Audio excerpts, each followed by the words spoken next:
Before we begin, let me know in the comments where you're watching from and what time it is for you right now.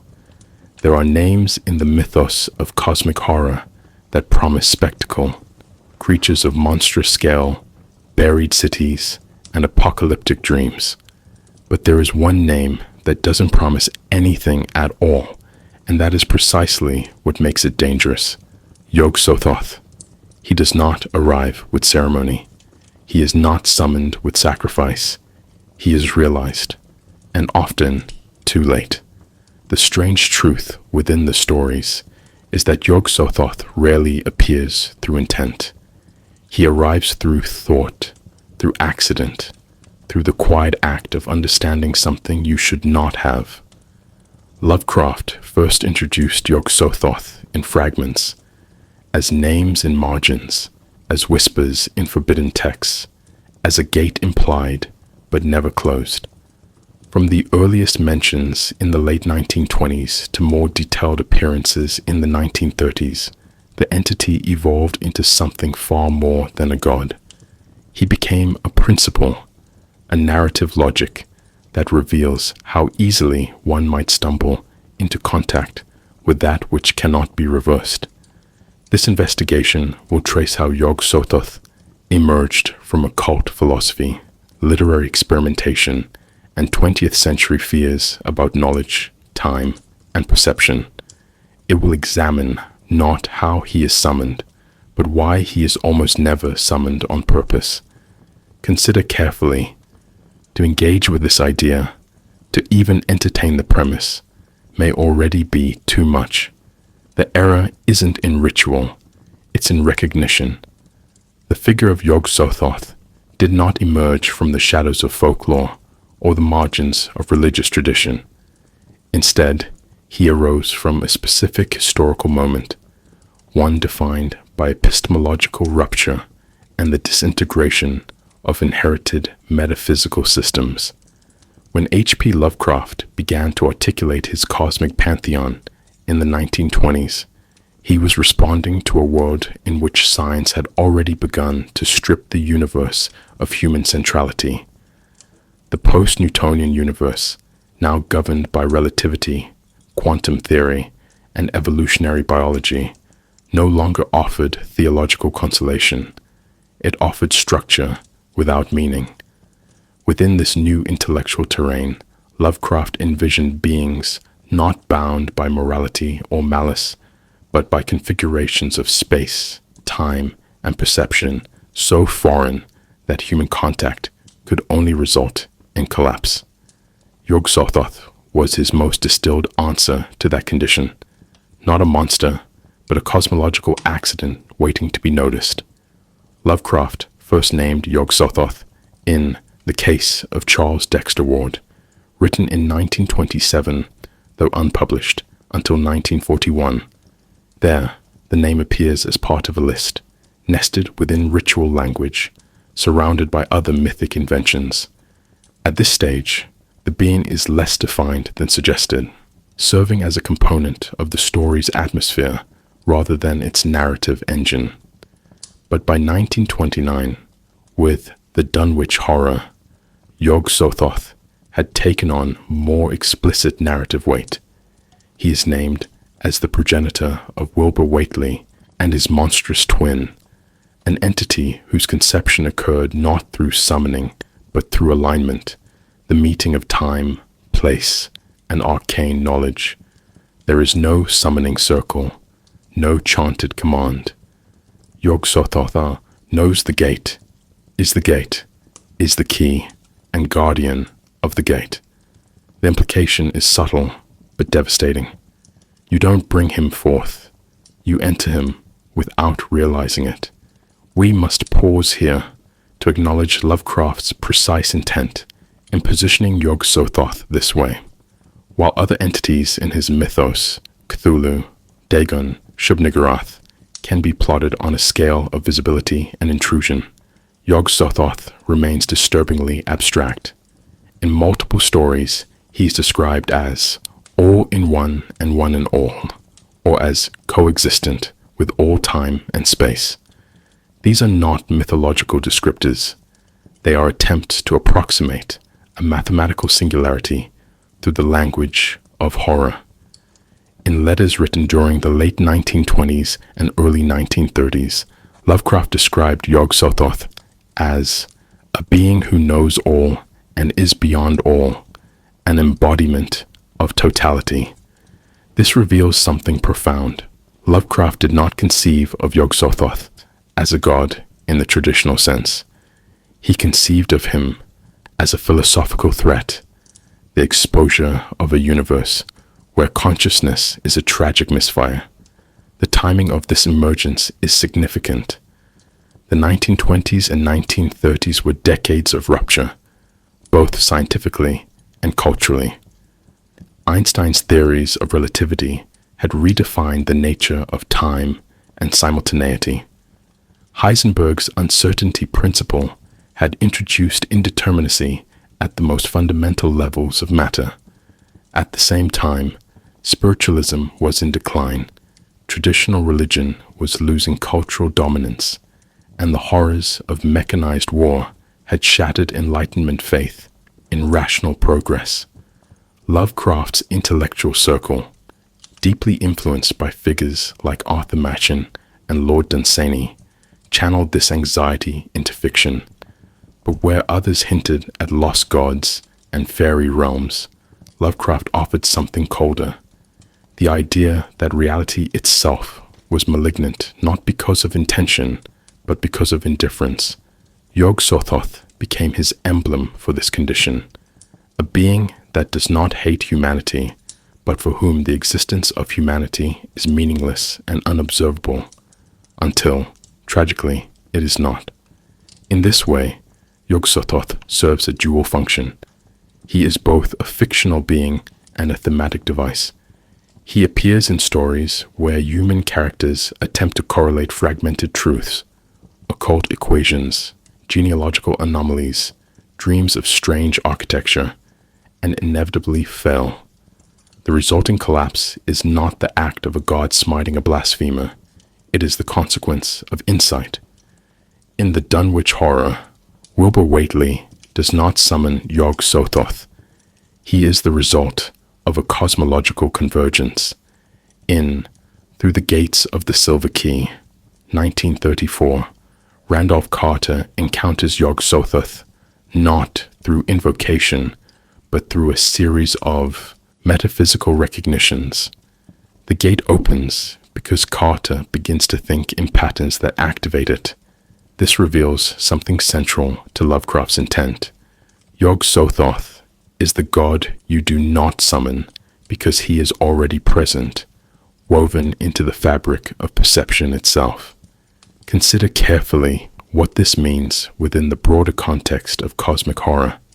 Summoning, in traditional horror fiction, is an act of agency, a mistake or transgression that can be punished, reversed, or contained. But Lovecraft strips this away. In his mythos, knowledge itself is the ritual. Reading the wrong book, solving the wrong problem, dreaming too precisely, these are not transgressions. They are inevitabilities. Yog-Sothoth is the expression of this fatal logic. His arrival is not an intrusion into the world. It is the moment the world is revealed to be inside him. This inversion is not simply terrifying, it is existentially corrosive. If there is no outside, then the very concept of selfhood, location, and linear time dissolves. It is not surprising, then, that Lovecraft uses Yog-Sothoth to reframe the role of human action in horror. Where most mythologies are built around appeasement or defense, rituals to ward off, contain, or banish, Yog-Sothoth can neither be resisted nor requested. His role is to show that the barrier between us and it never existed. This lack of boundary is what makes him unique in the mythos.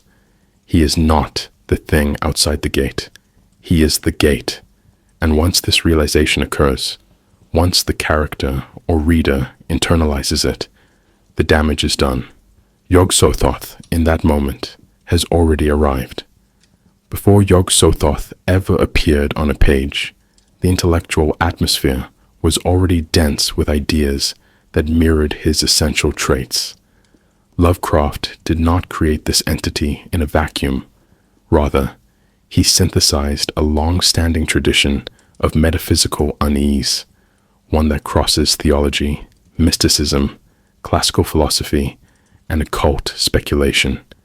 These older systems repeatedly warned against seeking truths too large, too fundamental, or too unfiltered for the human mind. Yog-Sothoth, as he emerges in Lovecraft's mythos, is not an entirely new being, but a modern reframing of a recurring archetype, the cosmic totality mistaken for a god and accidentally accessed through insight alone. To understand how this archetype developed, we must examine the traditions that prefigured it, those that saw knowledge itself as a gate. In Gnostic cosmology, for instance, there is the concept of the pleroma, a realm of pure fullness and abstraction beyond the material world. Within this system, the demiurge, or false creator, is a being who traps human souls in matter, obscuring the truth of the higher aeons. But access to these aeons, divine entities of metaphysical purity, is not achieved through worship. It is attained through gnosis, or knowing. Importantly, this knowledge is not imparted by divine favor. It is remembered, recovered from the soul's exile. The risk, Gnostics warned, was that such insight could shatter one's sense of self and time. Yog-Sothoth mirrors this structure. He is not summoned, he is recognized, and the moment of recognition leads not to salvation, but to fragmentation. Another powerful antecedent is found in Kabbalistic mysticism, particularly the concept of Ein Sof, the infinite and unknowable aspect of God. Unlike the more anthropomorphic aspects of divinity described in sacred texts, Ein Sof is entirely without form, boundary, or intention. It is beyond comprehension, beyond even being. Those who attempt to directly contemplate or diagram this infinite face potential annihilation of the self. This is why Kabbalistic thought focuses on emanations, intermediaries between the human mind and the unfathomable source. Yog-Sothoth fits disturbingly well into this schema. In some stories, he appears only through avatars or partial interfaces, suggesting that to perceive him in full would be fatal. We must recognize that Lovecraft may not have consciously studied the Kabbalah, yet the structure of Yog-Sothoth's mythology echoes its most dangerous metaphysical intuitions, that knowledge itself, unmediated, is destructive. The Western alchemical tradition also contributes to Yog-Sothoth's ancestry. In Renaissance thought, especially as expressed in the writings of Paracelsus and Heinrich Kunrath, there exists a belief that all material phenomena are connected through correspondences, hidden linkages between mind, matter, and the divine. The philosopher's stone, the ultimate goal of alchemical transmutation, was never merely a physical substance. It was a total synthesis, the unification of opposites, the collapse of inner and outer worlds. Alchemists frequently warned that without preparation, this unification would lead not to enlightenment, but madness. Yog-Sothoth, framed as the key and the gate, behaves similarly. He is the unifier, the convergence of all things, and therefore the end of distinctions. Summoning him, even unintentionally, means stepping into a state where subject-object boundaries dissolve, an experience traditionally coded as divine or catastrophic. We must pause here to consider another recurring motif, the thin place found in Celtic, Norse, and other folkloric traditions. These are locations in the landscape, often forests, stones, or ruins, where the veil between worlds is thinner, more porous. In these narratives, one does not intend to cross into the other realm. One stumbles, is lured, or simply walks too far. These stories suggest that boundaries are illusions, easily punctured, and that transgression is often unintentional.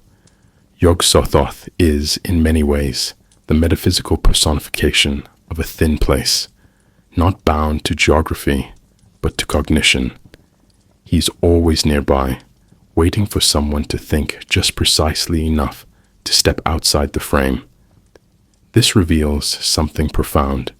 Lovecraft's horror is not merely spatial or temporal. It is structural, rooted in the topology of perception itself. Within philosophy, particularly German idealism and its descendants, we find further anticipations of Yog-Sothoth's paradoxical nature. Thinkers like Kant, Schelling, and later Hegel wrestled with the limits of human cognition. Kant's notion of the noumenon, the thing in itself, which lies forever outside the bounds of experience, feels almost tailor-made to describe Yog-Sothoth. If phenomena are what we can perceive, and noumena what we cannot, then Yog-Sothoth is the catastrophic moment when the noumenal breaches into the phenomenal. The human mind, structured by categories of space and time, cannot withstand an encounter with that which transcends those categories. Through the gates of the Silver Key, Randolph Carter's mind dissolves precisely because he experiences noumena without filter. Lovecraft's philosophical innovation was to dramatize this encounter, not as transcendence, but as horror. This cumulative inheritance, Gnostic, Kabbalistic, alchemical, folkloric, and philosophical, demonstrates that Lovecraft's creation of Yog-Sothoth was not a literary invention ex nihilo, but a crystallization of recurring human anxiety, the idea that too much insight could undo the perceiver. What makes Yog-Sothoth unique is not just his function as a god of gates, but the fact that the gate is always open, accidentally, unconsciously, or by semantic misstep. Other mythos entities are summoned through desire, ritual, or blasphemy. Yog-Sothoth is summoned through precision, a wrong number, a forgotten word, a dream remembered too clearly. These are the modern equivalents of stepping into a thin place. This is not coincidence. It is the structure of the myth, doing what myths are designed to do, reactivating themselves in each generation's fears. To speak the name Yog-Sothoth is to invoke more than a character. It is to mouth a set of sounds that behave like conceptual triggers, vocal symbols that suggest complexity, vastness, and paradox. Unlike other mythos entities whose names convey guttural or aquatic associations, Cthulhu, Dagon, Shub-Niggurath, Yog-Sothoth registers differently. It is not monstrous, but mathematical. The name operates not through menace, but through rhythm, triadic, symmetrical, strangely weighted. It feels like a formula partially translated into phonetics. That perhaps is its most revealing function. It is a name that hints at structure while denying definition. And within Lovecraft's world, it is this structure that becomes dangerous, not because it is evil, but because it means too much. Breaking the name apart reveals suggestive patterns. Yog may echo yoke, a joining mechanism, an image fitting for a being described as the gate. The syllable also phonetically recalls yoga, the Sanskrit term for union, which further implies a merging of domains. Sothoth is more ambiguous, but may evoke Thoth, the Egyptian god of knowledge, writing, and the moon. Whether this link is intentional or coincidental, the echo is significant. Thoth was the divine recorder, the one who measured and preserved reality. Sothoth, by contrast, seems to be the undoing of that function. A knowing so vast, it erases memory. An archive so total, it dissolves the librarian. This opposition suggests a reversal, not divine knowledge, but over-knowledge, uncurated and corrosive. The name also behaves differently in the text. It is rarely introduced. It is presented, already known by those who should not know it. In The Dunwich Horror, Old Whately does not explain or define Yog-Sothoth. He simply names him and continues speaking. Yog-Sothoth is the gate, he mutters. Yog-Sothoth is the key and guardian of the gate. Past, present, future, all are one in Yog-Sothoth. This is not exposition. It is ritual language embedded in madness, resembling religious chant. We must pause here to recognize what this suggests, that the name does not operate like a label, but like a linguistic keyframe. Saying it may not just describe the being, it may move something. In a mythos where language is a tool of unmaking, this distinction becomes dangerous. In terms of symbolic language, Yog-Sothoth is surrounded by spatial and temporal imagery, spheres, gates, vortices, keys. These are not decorative. They are conceptual diagrams. When Lovecraft writes that Yog-Sothoth is the key and gate, he is presenting a recursive symbol. The entity is not outside the portal, but is the portal. The act of entering becomes the act of becoming. Similarly, the image of globes and bubbles of strange color from the Dunwich Horror invokes not eyes or mouths, but nodes, interconnected intelligences without center or limit. In this configuration, Yog-Sothoth is not a thing, but a system, a multidimensional junction point that does not move, but is accessed through alignment. This reveals something profound. The entity cannot be chased, summoned, or escaped. It is there, always, and only becomes visible when language accidentally aligns with its pattern. Consider carefully how often Lovecraft connects Yog-Sothoth with books, charts, and translations. The Necronomicon contains fragments of invocation, but never full diagrams. The danger is not in reading the book. It is in reading it too well. Yog-Sothoth emerges not when the ritual is performed, but when comprehension crosses a threshold. This makes language itself unstable. The reader becomes the summoner, not by intent, but by interpretation. This is reinforced in The Case of Charles Dexter Ward, where necromantic formulas evoke names without boundaries. In each instance, the name functions like a breach, not X, but Y. Not a call to a distant god, but a reminder that the god is already embedded in the text, waiting to be understood. We find parallels in other systems where names are more than identifiers. In Kabbalah, the true name of God, the Tetragrammaton, is unspeakable, not due to reverence alone, but because it is considered ontologically potent. Saying it improperly causes misalignment.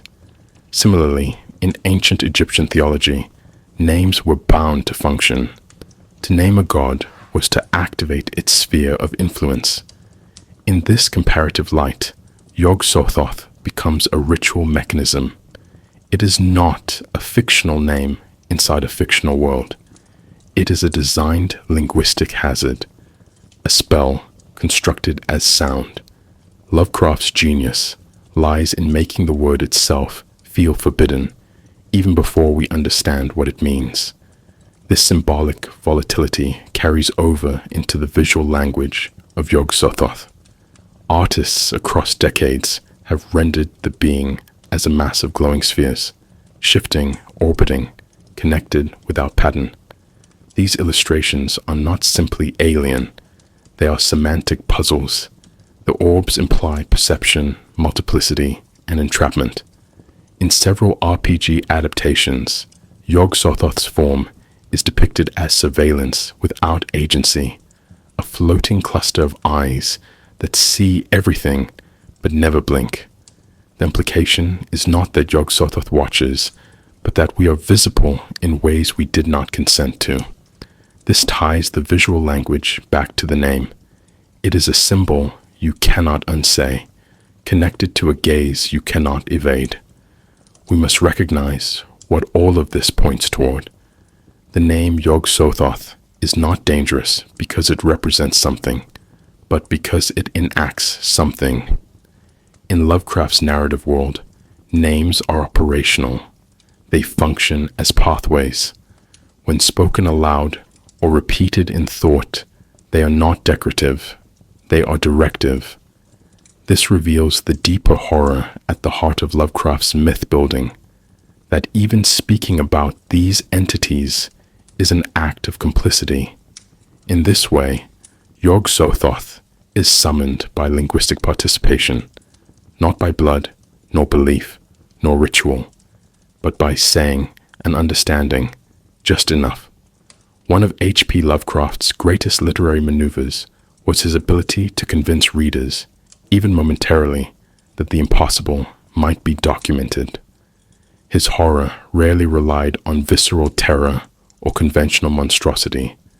Instead, it emerged through implication, through journal entries, newspaper clippings, academic reports, and lost texts that lent a quiet plausibility to the otherwise unspeakable. Yog-Sothoth, perhaps more than any other entity in his mythos, is situated within this apparatus of faux authenticity. He is not introduced with thunder or spectacle. He is discovered, often in the margins of ancient books, referenced by half-mad scholars, or invoked through unintentional acts of study. The effect is cumulative.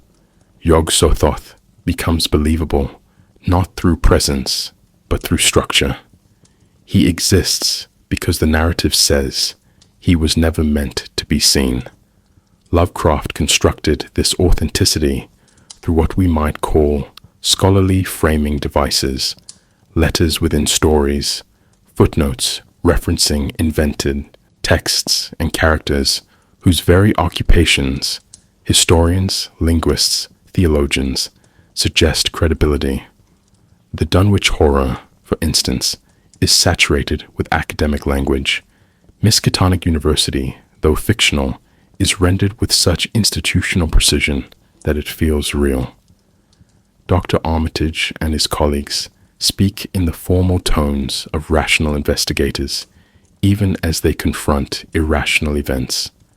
When Armitage states, Yog-Sothoth is a cosmic entity, not to be summoned lightly, the warning sounds less like fiction and more like an excerpt from an actual occult dossier. The effect is not immersion, it is reportage.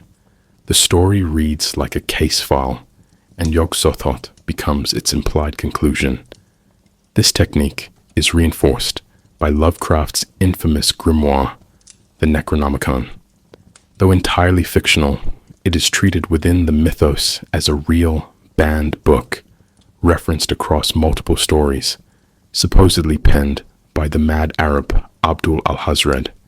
Its language is Pseudo-Arabic, its history complete with additions, translations, and commentaries. Within these fictional pages, Yog-Sothoth is not described in vivid terms, but in cryptic assertions. Yog-Sothoth knows the gate. Yog-Sothoth is the key. These statements do not explain, they imply, and in doing so, they invite interpretation. But as we have seen, interpretation in Lovecraft is not neutral. It is hazardous. The very act of decoding is, within the mythos, a form of activation. The grimoire does not give answers. It gives entrances. We must recognize that Lovecraft's myth-building borrows heavily from historical hoax literature, particularly 18th and 19th century works that presented themselves as rediscovered truths. Texts like the Rosicrucian Manifestos, the the Voynich manuscript, and even the Malleus Maleficarum blend mysticism with faux scholarship to create an illusion of depth and secrecy. Lovecraft adapts this formula expertly. His invented books are not dramatized. They are cited. His characters rarely read full passages. Instead, they encounter fragments, corrupted translations, or footnotes in other works. This recursive structure mirrors real-world esoteric studies, where layers of commentary and misquotation create an aura of authenticity.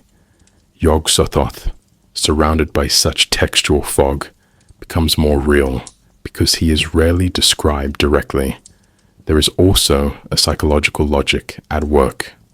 When readers encounter references to Yog-Sothoth through academic or documentary lenses, they process the information differently than they would in traditional horror narratives. The being is not introduced as antagonist or villain. He is discovered within the structure of inquiry. Randolph Carter, in Through the Gates of the Silver Key, arrives at Yog-Sothoth not through desire or defiance, but through intellectual journeying. His rituals are mathematical, linguistic, and spatial, less magic than metaphysics, and it is within these diagrams and symbols that Yog-Sothoth becomes manifest, not through summoning, but through accuracy. This reveals something profound. In Lovecraft's world, error is survivable. Precision is not. The most effective element in this myth-building process is the suggestion that the stories themselves are incomplete. Many of Lovecraft's tales end abruptly, with missing pages, damaged transcripts, or third-party reconstructions. This device enacts what literary theorists might call apophatic narration. The horror is defined by what is not said, not shown. Yog-Sothoth benefits tremendously from this. He is never fully depicted, never fully explained. Instead, he becomes a force revealed only through consequence. The reader, like the scholar within the story, begins to piece together the implications, and if the pattern holds, is already too late. The being is not summoned through climax. He is summoned through reading. This recursive function, where texts within texts produce revelation, has led to Yog-Sothoth being interpreted as a kind of metafictional construct. Some scholars have argued that Yog-Sothoth is the embodiment of the mythos itself, a presence that emerges when too many fragments are read too closely. In this view, the character is not only a being in the story, but a force activated by the story. Consider carefully. If a character in a Lovecraft tale can stumble upon the gate by interpreting symbols too precisely, then what of the reader? Is Yog-Sothoth not also the presence that arrives when one understands the mythos too well? The implication is disturbing, not because it threatens the body, but because it threatens the boundary between fiction and cognition. And that is Lovecraft's final trick, to build a mythology that feels like it predates the story, and a figure who seems to have entered the story by mistake. Yog-Sothoth is not called, he is uncovered. His name is not spoken with purpose. It is read aloud as part of a translation exercise. His form is not conjured. It is calculated inadvertently by someone solving the wrong equation. In this way, Lovecraft transforms the act of learning into an existential risk. The more real Yog-Sothoth seems, through citations, scholarly structure, and linguistic recursion, the more likely he is to arrive. To grasp the philosophical structure of Yog-Sothoth is to recognize that he is not a monster, but a metaphysical problem. In Lovecraft's mythos, Yog-Sothoth embodies three interlocking themes: insignificance, entropy, and dream reality. each of which speaks not to violence or evil, but to the conditions under which consciousness becomes untenable. He is not summoned to destroy. He is revealed to already be. His arrival is not apocalyptic. It is epistemic. And what he dismantles is not the world, but the mind's ability to differentiate between inside and outside, subject and object, self and system. These concepts are not merely aesthetic. They are philosophical weapons, wielded through narrative, structures, and invoked through ideas that cannot be unthought. The first and most widely understood concept is insignificance. Lovecraft's fiction is rooted in the premise that humanity is not central, exceptional, or even relevant to the cosmos. This is not nihilism in the colloquial sense. It is ontological decentralization. Yog-Sothoth, as the key and the gate, does not acknowledge humanity because he has no need to. He is described as being coterminous with all time and space, which is to say, he is the structure of the universe, not within it, but identical with it. In the Dunwich Horror, he fathers a child not through desire, but through spatial convergence. Yog-Sothoth is the gate, says O. Whately. Yog-Sothoth is the key and guardian of the gate. The sentence is not metaphor. It is diagram. Humans are not targets. They are collateral phenomena, brief events that occur within a space Yog-Sothoth already occupies. This decentralization renders human knowledge inert. If Yog-Sothoth is all points in time and space, then human attempts at chronology, identity, or narrative collapse. Past, present, and future become indistinct. The implication is devastating. Human consciousness, which depends on linear causality, cannot survive awareness of Yog-Sothoth. This leads us to the second core concept, entropy. In thermodynamics, entropy is disorder. In Lovecraft's mythos, entropy is perceptual degradation. The more clearly one sees Yog-Sothoth, the more unstable perception becomes.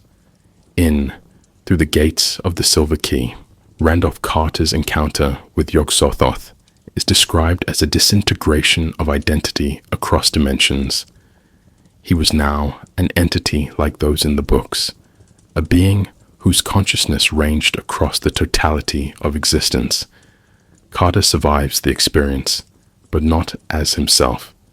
He becomes unmoored, both physically and psychologically, from all fixed coordinates. We must pause here to recognize that entropy in Lovecraft is not moral decay. It is informational collapse. The mind, exposed to structures it cannot model, begins to fragment, not from terror, but from misalignment. Yog-Sothoth is not hostile. He is simply incompatible. When humans encounter him, they are not punished. They are outmoded. Their brains begin to process non-Euclidean geometries, extra-dimensional timelines, and recursive identity, concepts that cannot be stabilized within a carbon-based nervous system. In this sense, Yog-Sothoth is not the destroyer of humanity, but the revealer of its design limitations. His presence marks the moment when perception becomes a liability. This brings us to the third, and perhaps most insidious, concept, dream reality. In Lovecraft's stories, the boundary between waking consciousness and dream logic is often tenuous. Yog-Sothoth frequently appears not in the waking world, but in dreams, visions, or reveries of mathematical depth. Yet his dream presence is not a metaphor for the unconscious. It is an adjacent layer of reality, a dimension as real as any other, accessible through sleep, madness, or calculation. In The Dreams in the Witch House, although Yog-Sothoth is only alluded to, the protagonist crosses into non-Euclidean realms where thoughts act as spatial vectors. The implication is clear. The universe is multidimensional, and what we call reality is merely a narrow filter. Yog-Sothoth destabilizes this filter. He reveals that dreams are not delusions, but interfaces, half-formed access points between limited consciousness and the cosmic manifold. The dream in Lovecraft's world is not safe. It is porous.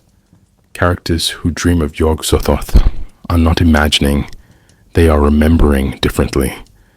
This inversion of dream logic rewrites centuries of Western thought, which often positioned dreaming as a regression. Under Yog-Sothoth, dreaming is not escape.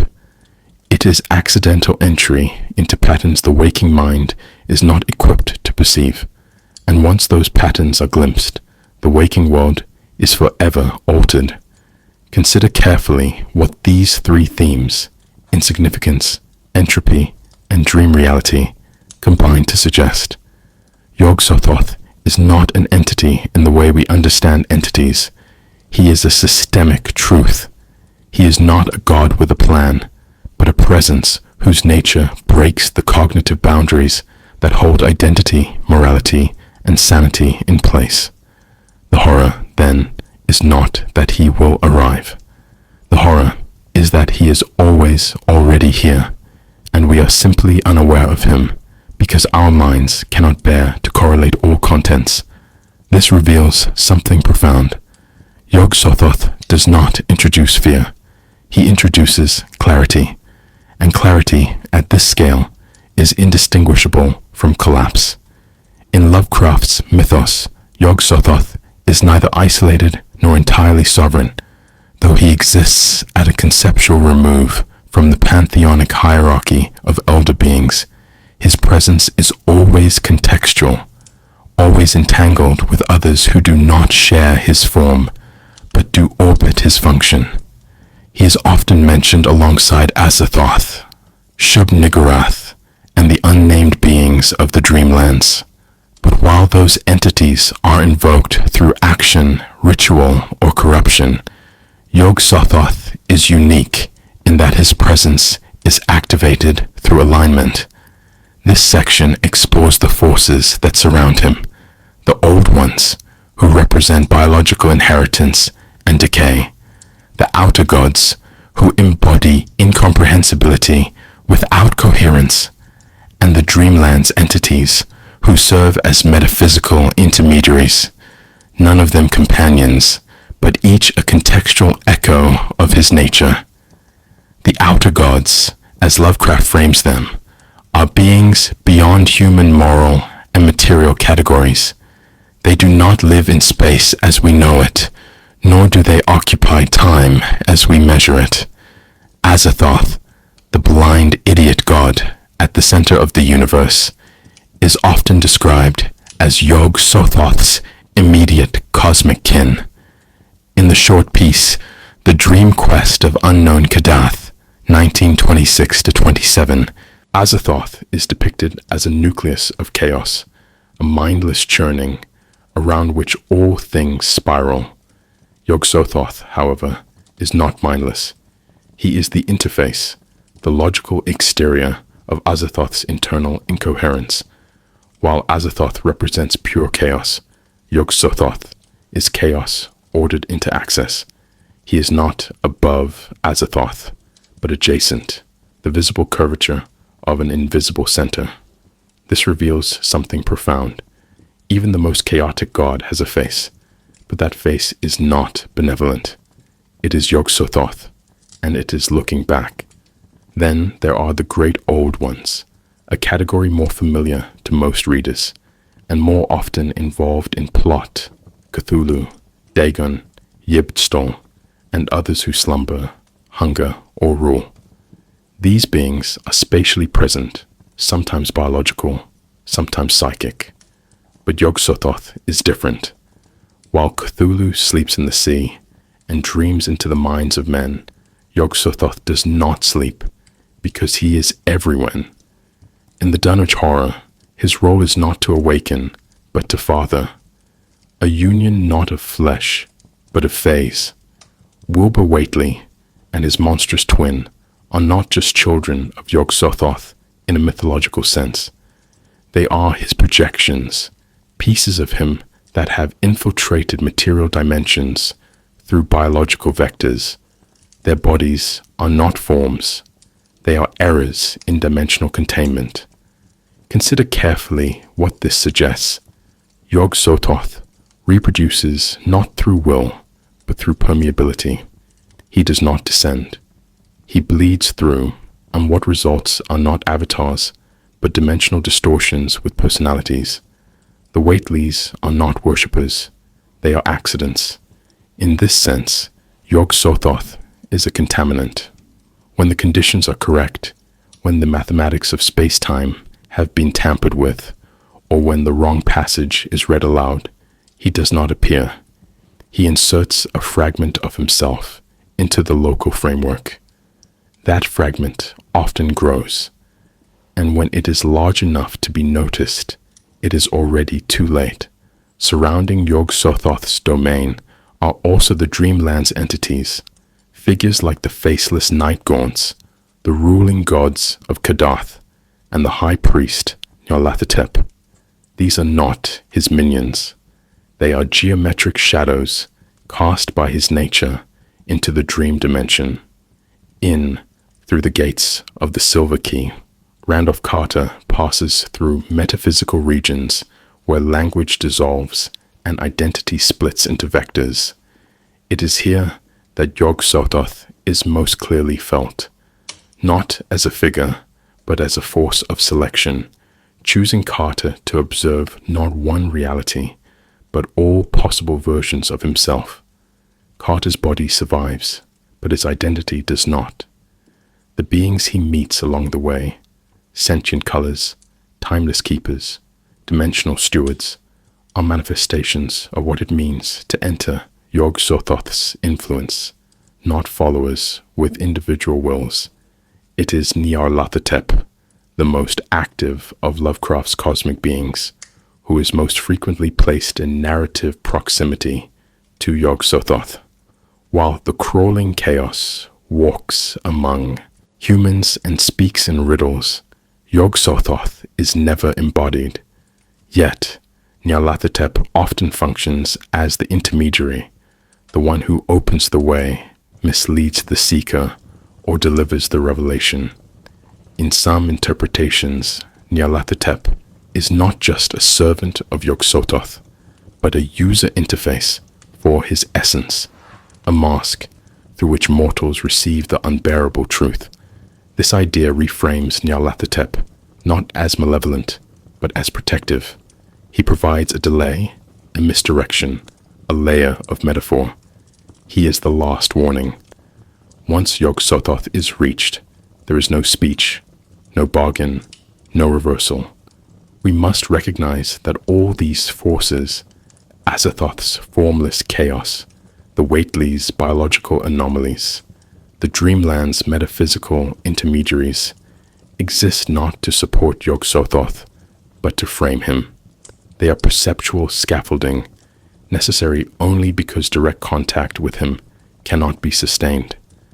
This is consistent across the mythos. Yog-Sothoth's appearances are always buffered by madness, by distance, by layers of translation. He is not a god who acts. He is the system through which all actions become visible. Others may rule, sleep, or deceive. Yog-Sothoth exists, and that alone is fatal to the systems that perceive him. Yog-Sothoth's presence in Lovecraft's mythos is marked by a distinctive paradox. He is everywhere, yet humans rarely encounter him directly. The interactions that do occur are neither ceremonial nor accidental in a traditional sense. Instead, they arise through cognitive alignment, hereditary anomalies, or metaphysical proximity. The individuals who meet Yog-Sothoth are not summoners. They are errors, individuals whose consciousness or biology has intersected, however briefly, with a force beyond containment.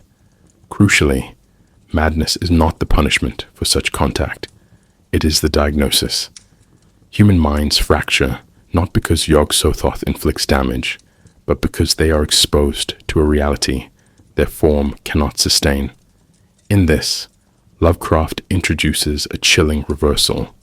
Madness becomes the only intact response to revelation. This transformation is most clearly illustrated in The Dunwich Horror, 1929, where Wilbur Whately and his unnamed twin are born of a union between Yog-Sothoth and Lavinia Whately, an albino woman of uncertain lineage. Wilbur is monstrous in appearance, but still capable of speech and intent. His twin, however, remains invisible, vast, bestial, and wordless. Both are less characters than they are events, the consequences of a moment when Yog-Sothoth briefly permeated local space-time. The villagers in the story never witness the god itself. They witness its residue, distortions of biology, topography, and language. When Wilbur dies trying to steal the Necronomicon, he does not plead for salvation. He attempts to complete a calculation. His madness is not hysteria. It is methodological failure. He understood just enough to act, but not enough to contain what he invoked through his existence.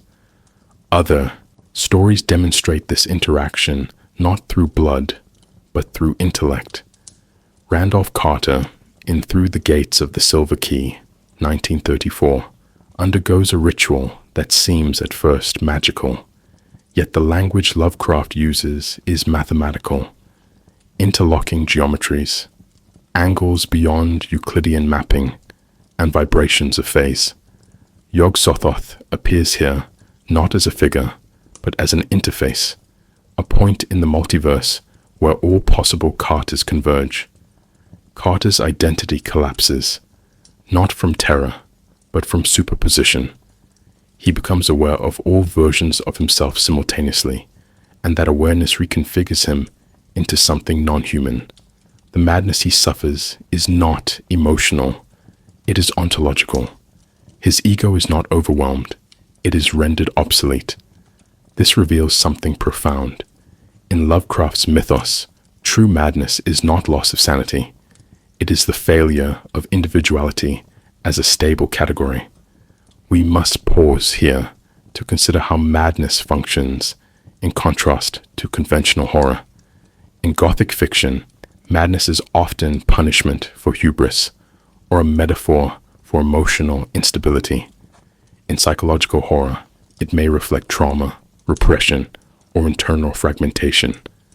But in Lovecraft, madness is epistemological rupture. It is not caused by fear, but by correct perception. The scholar who sees too much, the dreamer who remembers too clearly, the hybrid who realizes his own lineage, each goes mad, not because he is weak, but because he is in alignment. Yog-Sothoth, in this view, is not a force that induces psychosis. He is a cognitive solvent. Any human mind that touches him is no longer structured to interpret the world sanely, because the world has been redefined. Even more disturbing is the idea that madness is not only a symptom, but a buffer. In several stories, characters who descend into madness are spared worse fates. In The Thing on the Doorstep, the protagonist's mind is swapped with another by ritual. His madness becomes the evidence of this exchange, the only trace that something unnatural has occurred. In the case of Charles Dexter Ward, those who read forbidden texts and understand their meanings fall into states of incomprehensible awareness. They are not mad in the sense of babbling lunatics. They are mad in the sense of being out of time, speaking languages they did not learn, referring to stars that should not be visible. The madness is structural, not emotional. It is the side effect of accessing Yog-Sothoth's domain, a realm where all things occur simultaneously, and logic is a constraint imposed by ignorance. Consider carefully what this implies about agency. In Lovecraft's world, Humans do not choose madness. They encounter it when they intersect with truths that override their epistemic models. This intersection is often accidental, not in the sense of clumsiness, but in the sense that human systems of inquiry eventually reach forbidden thresholds. The scientists, occultists, and dreamers in these stories are not reckless. They are methodical. Their mistake is not ambition, but success. They reach too far not because they break rules, but because they follow rules too well. Yog-Sothoth becomes visible when those rules reveal their ultimate destination, and that destination is not comprehension, but disassembly, not X, but Y. The final twist is that contact with Yog-Sothoth does not destroy the human mind. It removes its function. Perception continues, but interpretation halts. Language may remain, but meaning does not. Characters continue to speak, write, and even act, but they are no longer interpreting reality. They are transmitting it. They become, in a sense, conduits, like the Whateleys, through which Yog-Sothoth expresses presence without direct incarnation. The madness is not an end. It is a reconfiguration into utility. In the mythology of cosmic horror, knowledge is not simply dangerous. It is fatal to form. Yog-Sothoth, more than any other figure in Lovecraft's universe, is the embodiment of this principle. His presence cannot be evaded, but it can be discovered, and that discovery functions not as enlightenment, but as a catastrophic epistemic event. The mind, designed to classify, to partition, to render the universe meaningful, is exposed to something it cannot bracket or reduce. And once this contact occurs, whether through calculation, inheritance, or dream, the cognitive schema breaks. Forbidden knowledge in Lovecraft's world is not suppressed because it leads to evil, but because it leads to collapse. And collapse, here, is not a metaphor. It is a structural inevitability.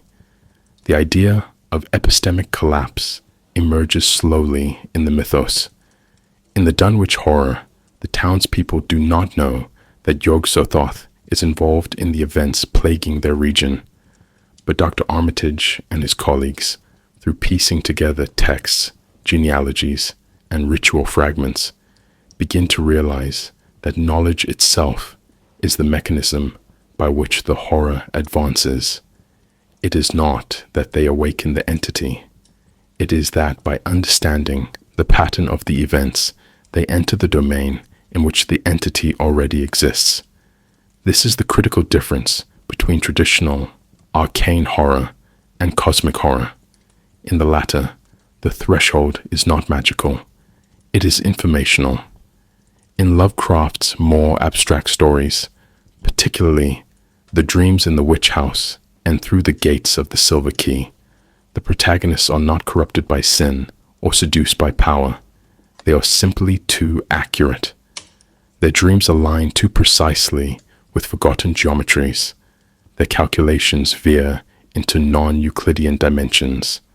And once this alignment occurs, Yog-Sothoth does not arrive in a literal sense. He is revealed as already present, now perceived. This reveals something profound. In Lovecraft's cosmology, the universe is not hiding Yog-Sothoth. The mind is filtering him out.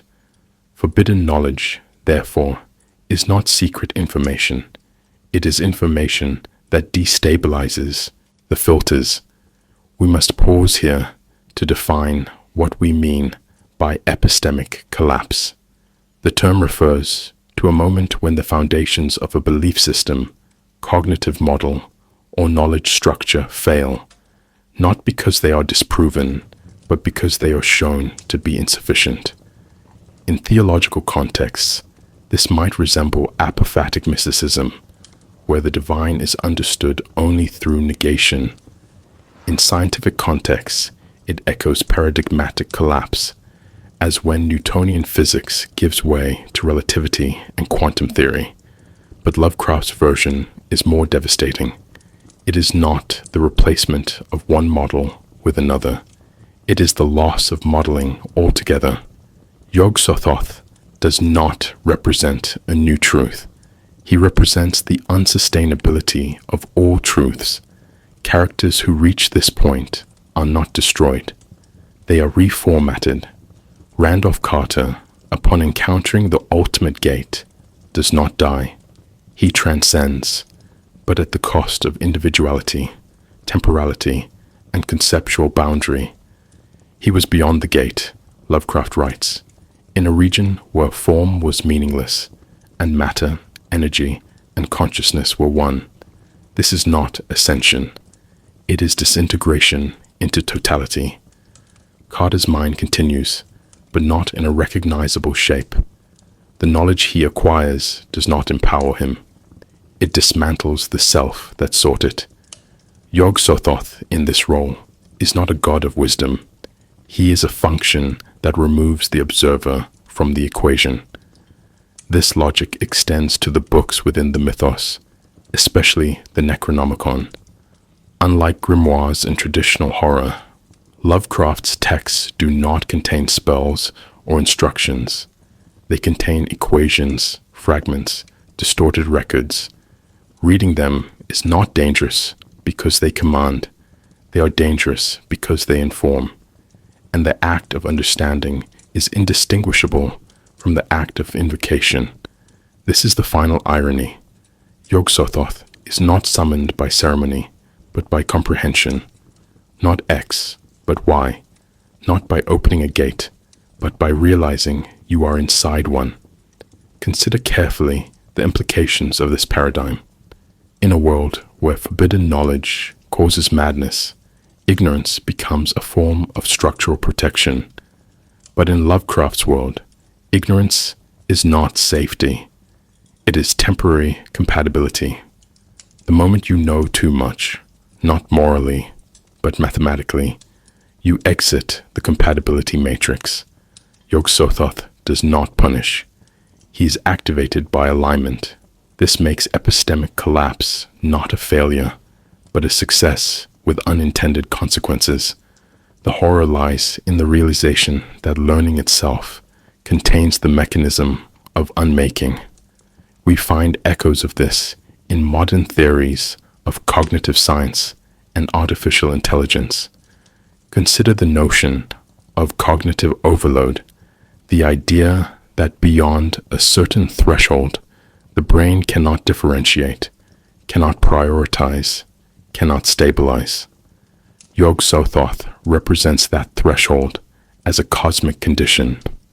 Similarly, in AI alignment theory, there is fear that a machine trained to optimize a system might destroy the system by understanding it too completely. The danger is not malevolence, but unrestricted pattern recognition. This is Yog-Sothoth's domain, the pattern so complete it erases all need for subjectivity. In sum, forbidden knowledge in Lovecraft's mythos is not knowledge of evil. It is knowledge too foundational to be born. It collapses the distinctions necessary for human survival: self and other, time and space, dream and waking. Yog-Sothoth is not the bringer of this collapse. He is the collapse, personified, mythologized, and narratively encoded. To learn of him is to begin the unraveling, and once that unraveling starts, no reassembly is possible, because what has been seen is not monstrous, but structurally accurate. Yog-Sothoth first emerged not as a character, but as a naming anomaly, a cluster of syllables embedded in arcane text, void of exposition, yet freighted with implication. His debut came in the case of Charles Dexter Ward, written in 1927 but unpublished during Lovecraft's lifetime. There, amid ritual phrases and half-deciphered incantations, the name appears: Yog-Sothoth, Neblod Zin. The context is thin, the the significance unexplained. And yet, within this unassuming invocation lies the linguistic seed of a cosmic archetype. Yog-Sothoth is not introduced. He is assumed, present already, as though the text had merely caught a glimpse of something older, vaster, and already moving. This technique of implying rather than presenting is central to Lovecraft's method and marks Yog-Sothoth's function from the outset, not a being to be seen, but a structure to be noticed too late. This early appearance sets the tone for what becomes Yog-Sothoth's defining trait across the mythos, his role as a connective agent between stories, texts, and ontological frameworks. Lovecraft did not conceive of his mythos as a rigid canon. Rather, he treated it as a web of thematic, tonal, and conceptual correspondences. Yog-Sothoth exists at the heart of this web, not because he dominates the narratives, but because he links them.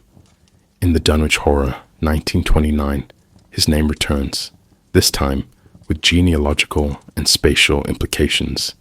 He is not only a cosmic principle, but the father of Wilbur Whately and his unseen twin. This parentage reframes Yog-Sothoth as more than a god. It positions him as a dimensional vector, capable of interfacing with physical reality through biological distortion. The intertextual weight of this connection reshapes earlier references retroactively. What was once a mysterious utterance in Charles Dexter Ward now reads like an unmarked crossing, a moment where narrative and entity brushed against one another. Crucially, the Dunwich Horror introduces one of the most frequently cited descriptions of Yog-Sothoth. Yog-Sothoth is the key and the gate. With strange aeons, even death may die. This is not simply metaphysical poetry. It is a functional statement, repeated across multiple texts, anchoring the character in an evolving cosmology. It is not just that he is everywhere, it is that he is how everywhere happens. The intertextual repetition of this phrase makes Yog-Sothoth a code fragment, echoed from story to story, each time layering meaning upon rhythm. Readers encounter the phrase like a sigil. They may not understand it, but they recognize its gravity. The name, the words, the cadence, all operate as narrative residue, leaving behind thematic traces that linger long after the story ends. We must pause here to examine Through the Gates of the Silver Key, 1934, co-written with E. Hoffman Price, as a pivotal moment in Yog-Sothoth's textual evolution. The story expands the character's role from peripheral entity to conceptual interface. Randolph Carter, seeking truth beyond the physical realm, crosses dimensional thresholds until he reaches the ultimate gate, where he encounters Yog-Sothoth, not as a creature, but as a totality. The story reads less like horror and more like metaphysical sci-fi, with Yog-Sothoth cast as the unifying force behind all possible identities, timelines, and selves. Carter is shown infinite versions of himself and is ultimately absorbed into a non-linear multiplicity. Here, Yog-Sothoth becomes a metaphor for superpositional identity, long before quantum theory entered public imagination. This textual mutation transforms the figure from outer God to cosmic topology, mapping not just space, but consciousness itself. Not X, but Y. Yog-Sothoth is not a character within the mythos, but the structure that contains the mythos. Unlike Cthulhu, who is asleep, bounded, localized, Yog-Sothoth is always active, always aware, always present, and his appearances across stories support this. He is referenced in the horror in the museum, the thing on the doorstep, and the dreams in the witch house, often obliquely, often through second-hand sources. He becomes, in effect, a sub-narrative operator, the condition under which narrative stability fails. In each story, when Yog-Sothoth is named, something else begins to unravel. Genealogies fail, rituals go sideways, dreams become topological errors. He is not the villain. He is what happens when you understand too much. This intertextual presence is reinforced through Lovecraft's use of shared books and recurring institutions. The Necronomicon, penned by Abdul al-Hazred, frequently references Yog-Sothoth, but never defines him.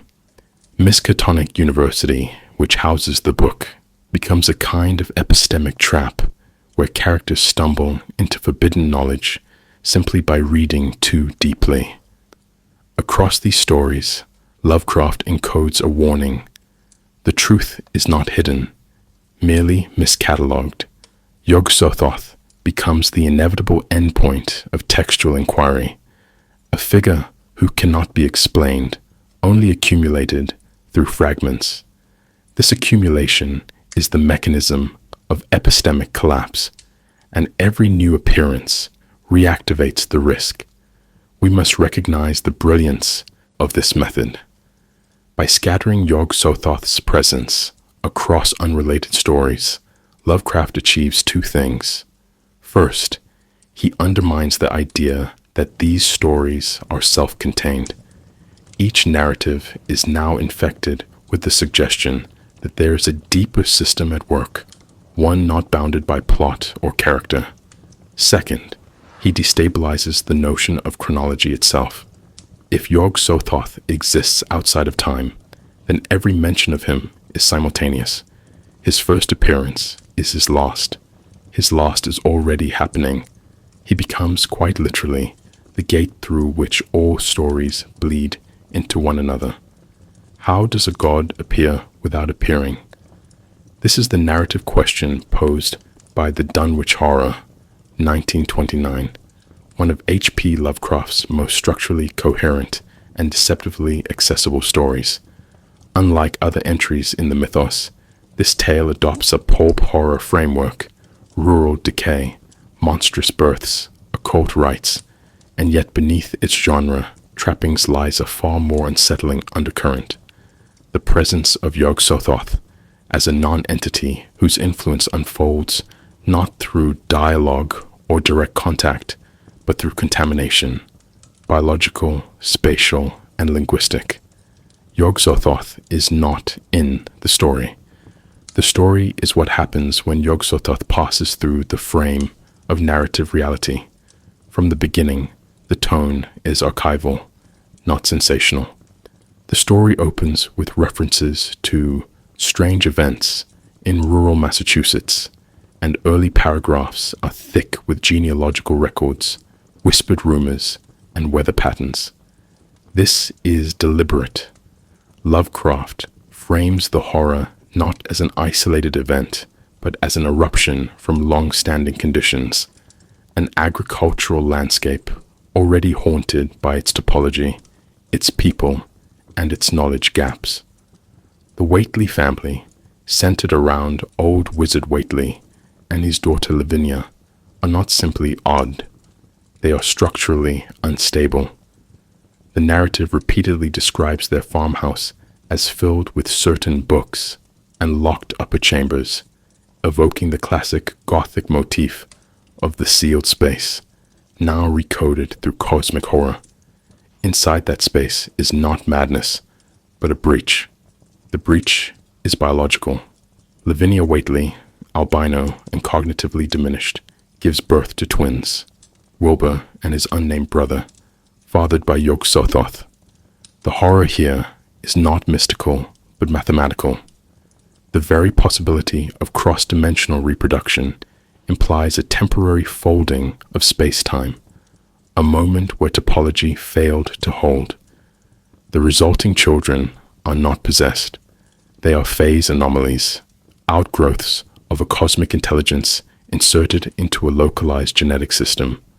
Wilbur is humanoid, but grotesque, precocious, 8 feet tall by age 10, with goatish features and an inability to be photographed. His brother, invisible and enormous, is kept in the upper floor of the house, which groans under its weight. But Lovecraft never uses language that fully explains. It was not altogether sightless, he writes, but was swathed in darkness. Here again, the avoidance of clarity becomes a feature. Yog-Sothoth's children do not appear. They are inferred, and this indirectness is the primary mode of his intrusion.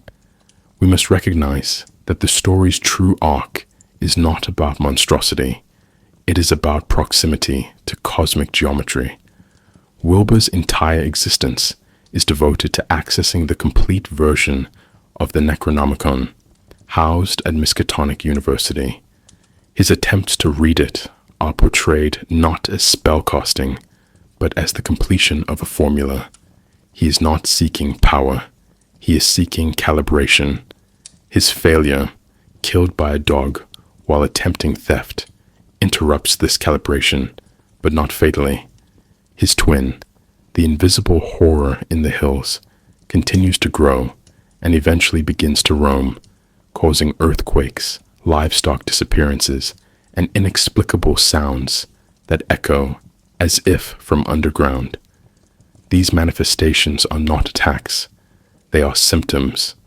The land is reacting to a spatial anomaly, the consequence of a non-Euclidean entity unfolding in a Euclidean world. The climax of the story comes not through battle, but through revelation. Dr. Armitage, along with Professors Rice and Morgan, perform a counter-ritual to banish the invisible entity. But the resolution is not cathartic. It is informational. In a moment of linguistic breakdown, the entity becomes temporarily audible. "I don't want to go back," it cries. "I was born past. I was born outside." This moment is central. The creature is not evil. It is dislocated.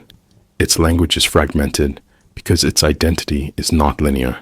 It was born not in a place, but in an interval between dimensions, a temporal accident caused by Yog-Sothoth's momentary interface with biological reality. And now, forced to return to a non-temporal state, it protests not out of hate, but out of non-alignment. This reveals something profound. Yog-Sothoth does not create monsters. He creates incompatibilities. And when those incompatibilities are removed, the narrative resets. But the geometry of the world remains subtly wounded. What Lovecraft achieves in The Dunwich Horror is not simply a story of eldritch birth or academic heroism. He constructs a case study in what happens when the boundary between narrative and ontology is violated. Yog-Sothoth never enters the stage, yet every sentence bends toward him. He is in the land, the sky, the reproductive logic, the misaligned genetics, the incomplete incantations. His danger is not in his intention, but in his immediacy. He is always present, and when perception begins to align, when a ritual nears completion or a translation becomes too exact, he becomes locally expressed, not X, but Y. Not a god who acts, but a condition that activates. The horror, then, is not the thing in the attic.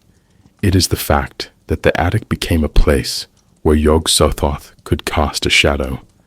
The setting, the town, the family, the university are not background.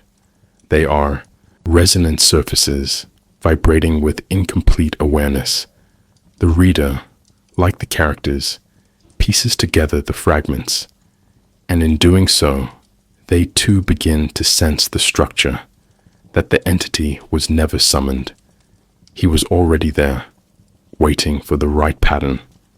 If the Dunwich Horror represents Yog-Sothoth as a vector of spatial contamination, then Through the Gates of the Silver Key, 1934, situates him as the terminal point of ontological exhaustion. Co-authored with E. Hoffman Price, but dominated by Lovecraft's metaphysical voice. The story departs from rural grotesquerie and veers instead into metaphysical recursion. Here, Yog-Sothoth is no longer a hidden force acting through proxies or children. He is the direct object of inquiry, the figure that lies beyond the furthest boundaries of thought. The story is not horror in the conventional sense. It is philosophical science fiction recoded as ritual narration, in which a man attempts to learn too much about himself and becomes something post-human by doing so. The narrative begins in familiar terrain. Randolph Carter, an established figure in the Lovecraftian mythos, has disappeared following his obsession with ancient keys, lost languages, and dream realms. A legal inquest into his estate leads his colleagues to a sealed box containing a mysterious silver key. What follows is a tale told retrospectively, a device Lovecraft frequently employs to create a sense of temporal vertigo. Carter, it is revealed, used the key to enter a larger universe beyond space and time. His journey is not a literal quest, but a symbolic ascent through modes of awareness, each stage shedding another layer of spatial or cognitive restriction. The gate is not a place. It is a conceptual filter, and Yog-Sothoth stands at its far side. Carter's journey brings him to the ultimate gate, where he encounters a being described as the congeries of iridescent globes. This description matches the only consistent imagery associated with Yog-Sothoth, a shifting geometry of spheres, neither fixed nor completely visible, glowing with unknown energy. Importantly, Carter does not see Yog-Sothoth as a figure. He sees him as an interface, a boundary through which perception itself becomes suspect. The encounter is described in this way. He was no longer one person, but many, an endless succession of Carters. Yog-Sothoth does not speak. He collapses the singularity of identity, forcing Carter to perceive all versions of himself across all timelines. The result is not madness in the psychological sense. It is perceptual saturation, the replacement of individuality with statistical multiplicity. We must pause here to consider what this transformation implies. Carter's mind is not broken. It is outmoded. Human consciousness, predicated on distinction, past from future, self from other, dream from waking, is shown to be incompatible with Yog-Sothoth's domain. Carter's perception expands until it encompasses all possible states of his existence, and he's given a choice: return to limited identity or enter a new form of being.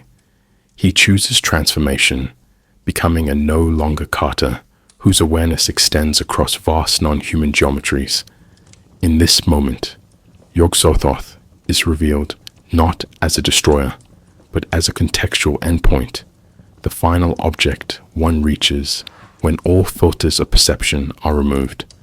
This is not death. It is ontological recombination. Carter's identity is merged with an alien being, Scalber, the Wizard of Yardeth, whose own awareness has been partially overwritten. The result is a hybrid consciousness, forced to inhabit Scalber's form while retaining flashes of Carter's memories. The horror here is not the monstrous body. It is the inversion of agency. Carter is not in control of himself, nor is he entirely displaced. He exists in a superposition, flickering between selves, unable to re-establish dominance. This condition, half dreamer, half alien, is not a punishment. It is a logical conclusion. Yog-Sothoth does not seek to dissolve identity. He simply reveals that identity was always a convenience, and the moment one realizes this, it ceases to hold. The story's narrative structure mirrors its content. Time folds, loops, and breaks. The legal inquest that begins the tale is rendered moot by the end, as the entity that returns to the waking world is neither Carter nor wholly other. It is evidence of interface, a being whose language, movement, and intentions are misaligned with human expectations. The men at the inquest attempt to process what they are seeing, but fail. They fall back on legal categories: will, estate, testament. But these collapse when applied to a being for whom selfhood is recursive. The story concludes not with horror, but with misunderstanding, a motif central to Lovecraft's work. The greatest terrors are not things we fight, but things we fail to recognize. Not X, but Y. Not a confrontation with Yog-Sothoth, but an absorption into the field he defines. The gate, the key, and the seeker are shown to be aspects of the same structure. Yog-Sothoth is not on the other side of the door. He is the door. And once crossed, the world behind it loses meaning, not because it was false, but because it was too small. The story operates as a kind of literary ritual. The reader, like Carter, is drawn through increasingly abstract concepts until linear causality dissolves. The horror is not in what is found, but in the inability to return to a knowing. We must recognize how this narrative builds on earlier depictions of Yog-Sothoth. In the Dunwich Horror, he enters the physical world through ritual biology. In Silver Key, he becomes the mathematical limit of human selfhood. These are not contradictory roles. They are symmetrical expressions, one concerned with intrusion, the other with integration. Together, they define the twin modes of Yog-Sothoth's horror, the accidental summoning, and the fated realization. Whether by breeding or by thought, the result is the same: perceptual collapse and ontological replacement. Following H.P. Lovecraft's death in 1937, the survival of the mythos fell largely to his correspondents, admirers, and literary executors. Chief among these was August Derleth, who took on the dual role of archivist and systematizer. Through his efforts, most notably the founding of Arkham House, Lovecraft's work gained posthumous recognition. But with this preservation came a profound reinterpretation. Yog-Sothoth, once a metaphysical anomaly, began to be reframed within a more familiar theological structure. Derleth's revisions did not erase Lovecraft's vision, but they did impose a framework of order, morality, and cosmological balance, concepts antithetical to the original portrayal of Yog-Sothoth as a boundaryless entity. What was once a cipher for epistemic collapse became, in later hands, a named function within a mythological order. Derleth's most significant shift was the imposition of a good versus evil dichotomy upon the mythos. In his formulation, the cosmic entities were divided into elemental categories: air, fire, water, earth, and positioned as either aligned with the elder gods, benevolent, or the great old ones, malevolent. Yog-Sothoth, classified under the element of ether or time, was ambiguously aligned, often depicted as a dangerous but orderly force, capable of judgment and even justice. In stories like The Lurker at the Threshold, 1945, co-credited to Lovecraft but largely authored by Derleth, Yog-Sothoth is invoked through recognizable ritual components: candles, invocations, sigils. This is a striking departure from Lovecraft's original rendering, where contact with Yog-Sothoth came not through summoning but through accidental alignment, a slip in perception, not a ceremony. We must recognize that Derleth was not merely inventing but organizing. His mythos sought coherence, where Lovecraft embraced fragmentation. He attempted to fit Yog-Sothoth into a theological scaffold, a role akin to Lucifer or Prometheus, a being of forbidden insight whose knowledge posed risk but could be understood within a moral narrative. In doing so, Derleth transformed Yog-Sothoth from a conceptual destabilizer into a narrative antagonist. The danger became controllable. His actions gained motive. His presence could be evaded or resisted. This shift, while commercially successful, robbed the entity of its most profound terror, its indifference. Other writers, such as Brian Lumley, Ramsey Campbell, and Lynn Carter, followed suit. In their stories, Yog-Sothoth appeared as a powerful but definable entity, one of many within a catalogue of cosmic beings. He was no longer the limit of human cognition, but a plot device to drive madness, transformation, or destruction. In Lumley's The Transition of Titus Crow, Yog-Sothoth is mentioned in passing as part of a cosmic force aligned with higher truths.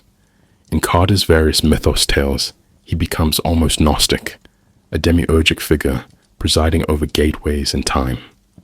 These interpretations, while imaginative, treat Yog-Sothoth as a mythological constant, not a philosophical rupture. Not X, but Y. Not an unknowable presence, but a reliable node within a fictional cosmos. This trend reflects a broader cultural shift.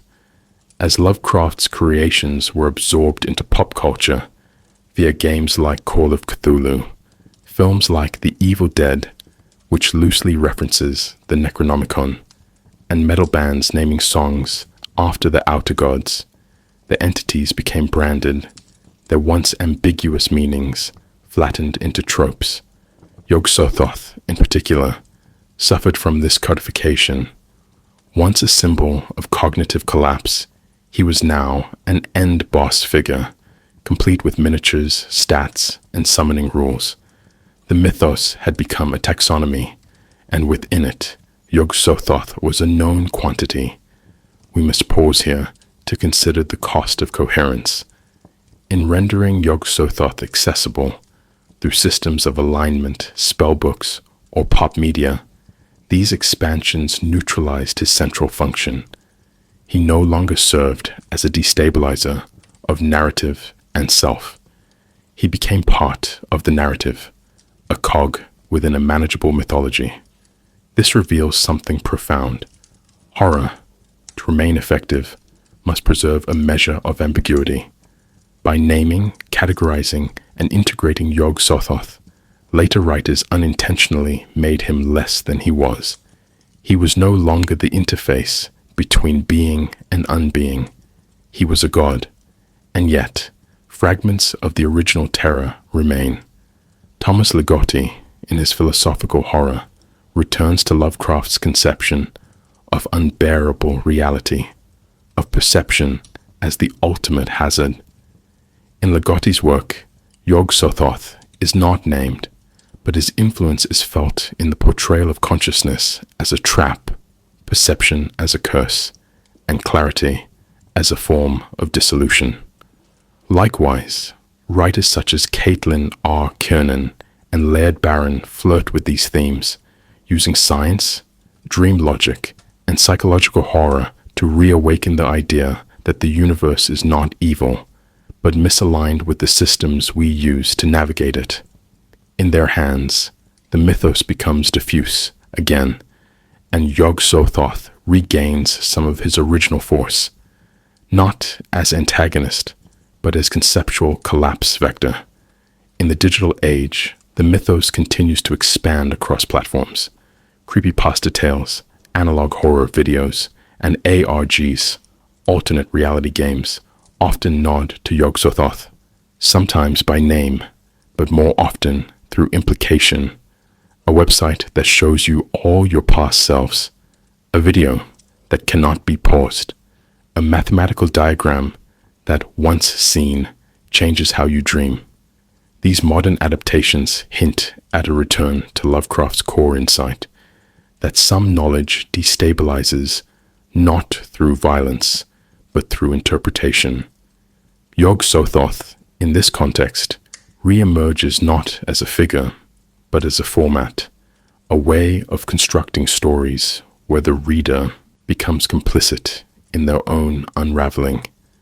There is a strange afterlife that certain fictional entities acquire, a liminal space where they are no longer simply characters in stories, but presences in folklore, treated with the same speculative reverence as cryptids, ancient gods, or unexplained phenomena.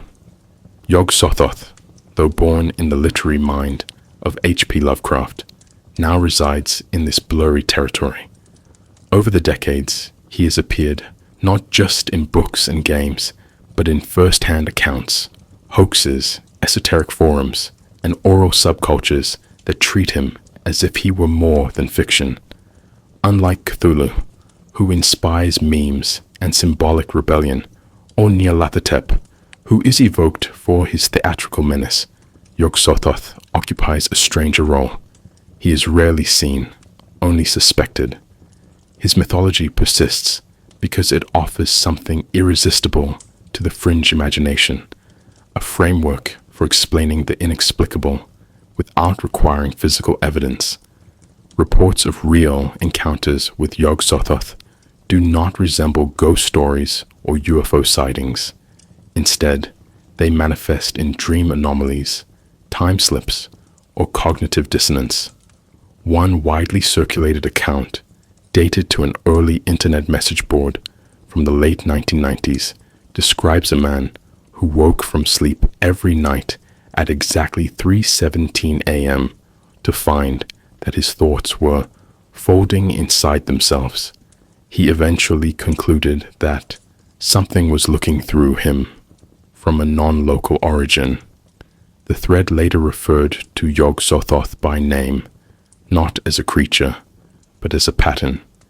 The implication was not that the user had summoned anything, but that his thoughts had somehow aligned with a structure that allowed something else to notice him. This reveals something profound. Yog-Sothoth does not haunt in the traditional sense. He observes when observation becomes structurally possible. Similar stories appear across online forums, such as Reddit's r/glitch or in The Matrix or r/occult, where users share events that defied linear understanding, temporal loops, impossible coincidences, inexplicable alignments of number or language.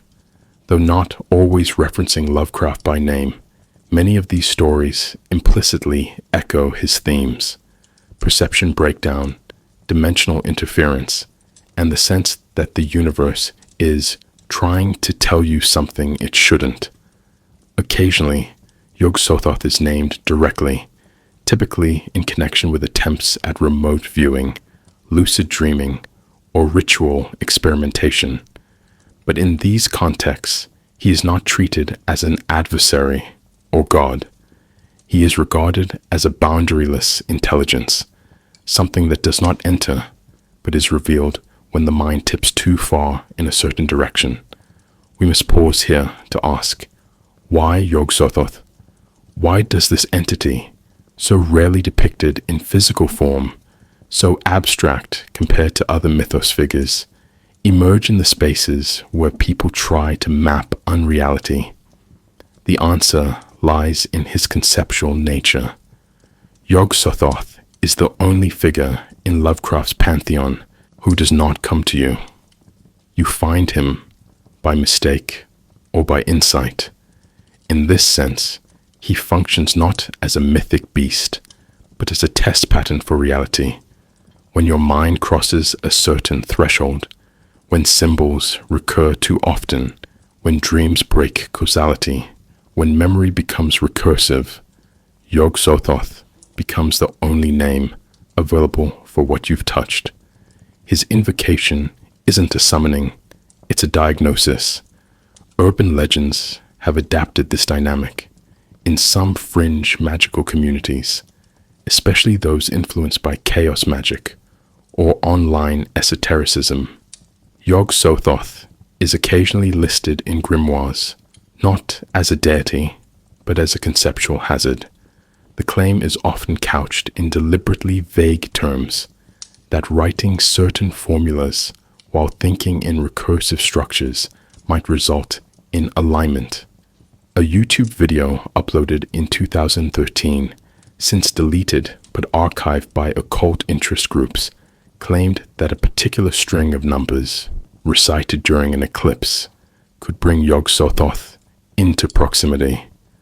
The video offered no explanation, only a looped chant and a blurred geometric figure.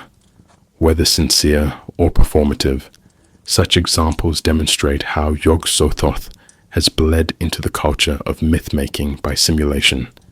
He is invoked not by belief, but by pattern recognition, the kind that slips past rationality and arrives wrapped in dread. Not X, but Y.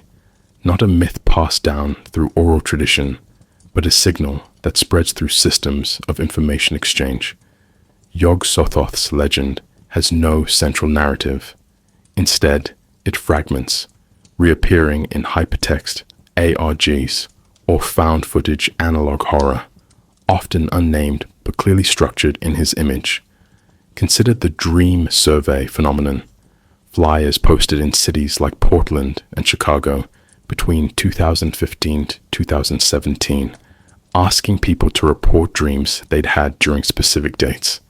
The phone numbers led to voicemails or static. The source was never identified, and while some linked it to marketing campaigns, others drew parallels to Yog-Sothothian mechanisms: collect dreams, harvest patterns, align minds. The idea wasn't that someone was watching, it was that something was constructing an interface through dream recollection. This, too, is a legacy of Yog-Sothoth, the sense that meaning is being built around you, using your own cognition as material. Even in scientific hoaxes or conspiratorial frameworks, echoes can be found. Quantum simulation theory, time cube diagrams, and certain interpretations of the Mandela effect all bear the structural signature of Yog-Sothoth's mythology.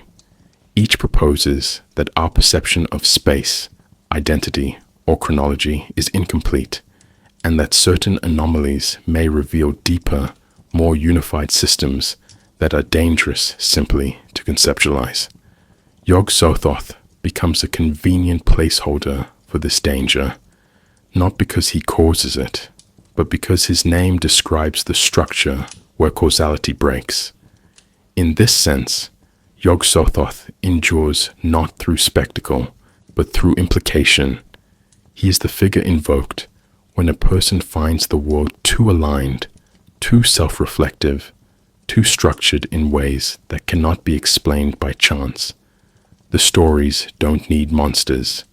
They need only a sequence of events that make no rational sense, yet follow an undeniable emotional logic. I saw something in my dream, one might write, and the next day it appeared in a stranger's conversation, and then in a book I hadn't opened in years. Yog-Sothoth, in such narratives, is not the cause of the pattern. He is the pattern, glimpsed briefly and then hidden again.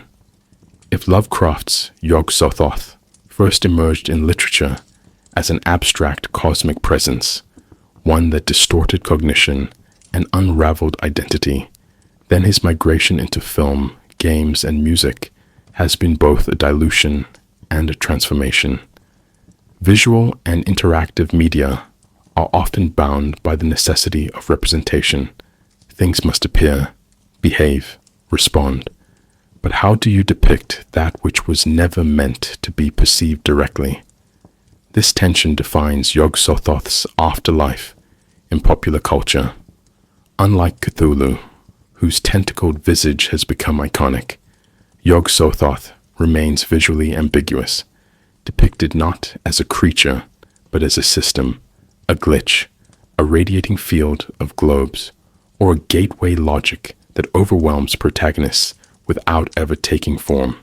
His appearances in media do not show him so much as they simulate the conditions under which he is known.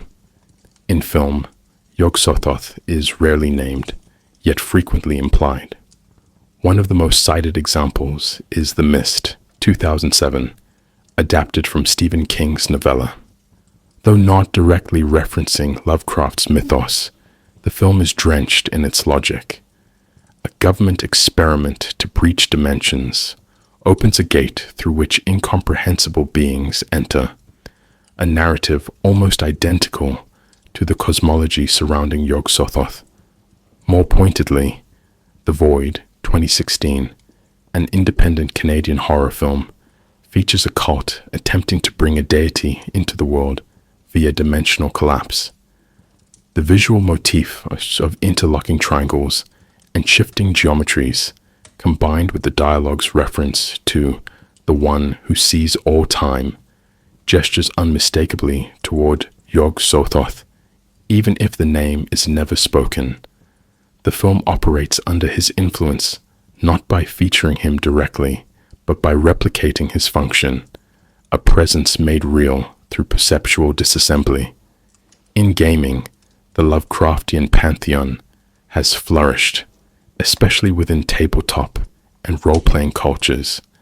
Call of Cthulhu, the role-playing game, first released in 1981, features Yog-Sothoth as one of the most powerful outer gods, with attributes that reflect his literary essence: omniscience, dimensional access, and irreversible madness. However, these traits are necessarily gamified, quantified through sanity points, spell costs, and encounter rules. In this context, Yog-Sothoth becomes a mechanic rather than a metaphysical event. He can be summoned, combated, even evaded, if the dice allow. Yet this abstraction doesn't always erase his horror. In fact, some players report moments of genuine discomfort when their characters begin to understand why they are losing their sanity, because their investigations have aligned too closely with forbidden comprehension. The game's mechanics, at their best, echo Lovecraft's original logic, that knowing is the trap. Digital games have also taken up this thread. Titles like Bloodborne, 2015, while not directly citing Yog-Sothoth, clearly draw from his structural legacy. The player's character gains insight as they progress, not just experience, but a cognitive currency that allows them to perceive creatures and architecture that were previously invisible. As insight increases, the world becomes more horrifying, not because it changes, but because its true form is now visible. This is Yog-Sothothian horror in pure ludic form, perception as ritual, understanding as collapse. The higher your insight, the more dangerous the truth becomes. Not X, but Y.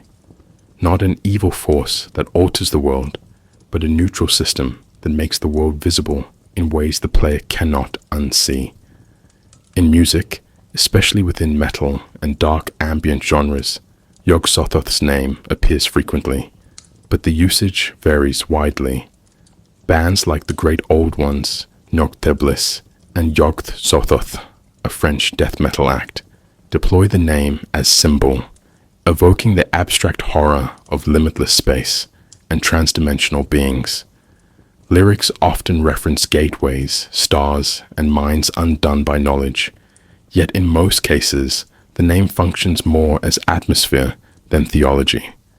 The music attempts to invoke Yog-Sothoth through texture, droning soundscapes, irregular rhythms, and lyrics that blur into incantation.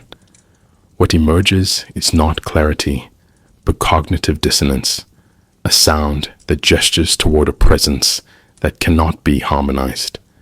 Ambient composers, particularly those in the dark ambient or cosmic drone spaces, have also explored Yog-Sothoth thematically.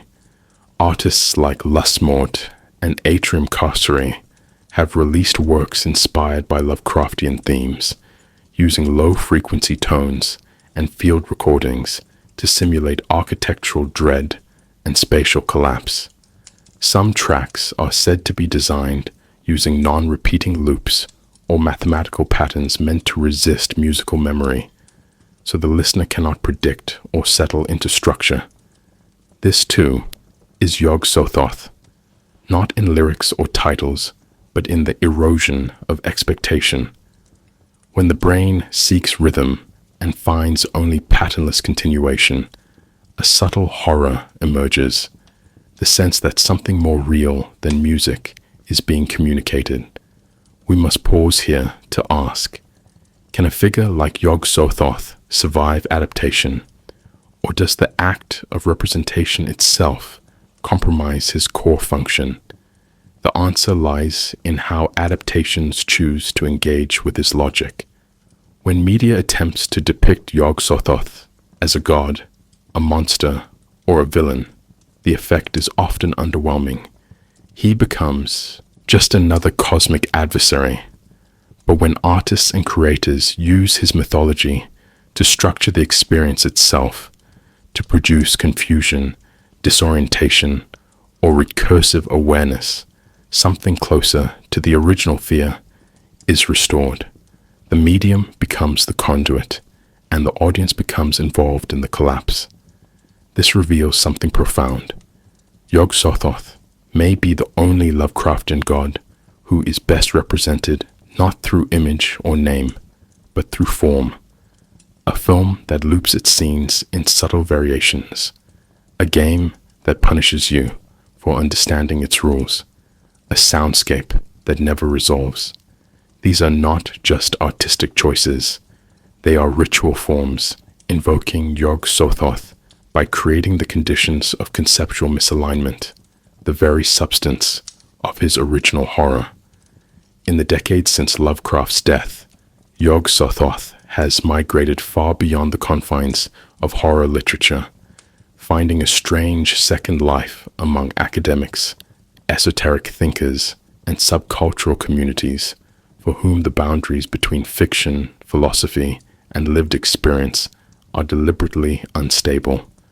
Unlike mythos figures like Cthulhu, whose cultural appropriation skews toward iconography and parody, Yog-Sothoth endures precisely because he resists reduction. He is not anthropomorphic, not narratively consistent, not even always nameable. For these reasons, he has become a magnet for those who dwell in ambiguity, post-structuralist critics, chaos magicians, cyber theorists, and experimental artists.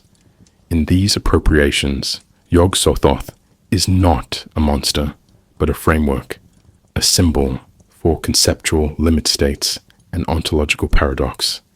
Academic treatments of Lovecraft have steadily increased since the 1980s, but it was in the 1990s and early 2000s that Yog-Sothoth began to appear in more serious theoretical contexts.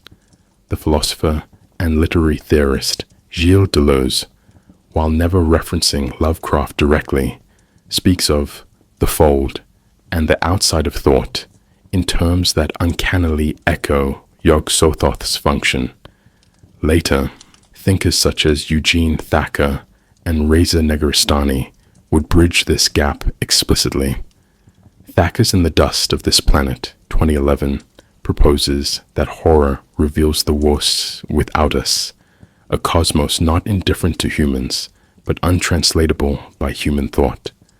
Yog-Sothoth appears in Thacker's framework not as a character, but as a philosophical vector, an emblem of the kind of absolute exteriority that shatters cognition. The key and the gate becomes less a phrase and more a metaphor for thinking that undoes the thinker.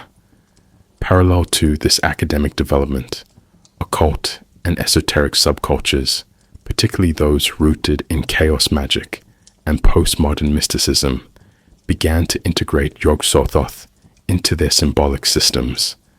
Writers such as Kenneth Grant, who fused thelemic ritual with Lovecraftian cosmology, treated Yog-Sothoth as a hyperspatial principle, linking him to the Kabbalistic Ein Sof and the idea of the tunnel of Set. Grant's work, while speculative and controversial, opened the door for Yog-Sothoth to be treated as a genuine occult glyph, a way of modeling access to non-places and altered states. In this mode, Yog-Sothoth is not summoned but encountered in trance, meditation, or mathematical abstraction. His role is to collapse the boundary between symbol and referent, turning ritual into revelation and revelation into disintegration. We must pause here to consider what it means when fiction is used in ritual. In chaos magic, belief is treated as a tool, not a truth. To work with Yog-Sothoth in this system is not to believe in his literal existence, but to use his narrative function as a means of destabilizing perception. Some practitioners construct rituals that simulate accidental summoning by reading deliberately corrupted texts, drawing asymmetrical sigils, or using randomized phrases generated by AI. The goal is not contact, but uncertainty, a state where the participant can no longer distinguish signal from noise. In this context, Yog-Sothoth becomes not a god of space-time, but a meme virus designed to infect thought with recursion. Not X, but Y. Not worshipped, but emulated as a structural principle. Online subcultures have adopted this logic as well. Communities on forums like 4chan's, X, Reddit's Arch, Occult, and RARG, and Discord servers devoted to post-rational mysticism often reference Yog-Sothoth in deeply fragmented ways.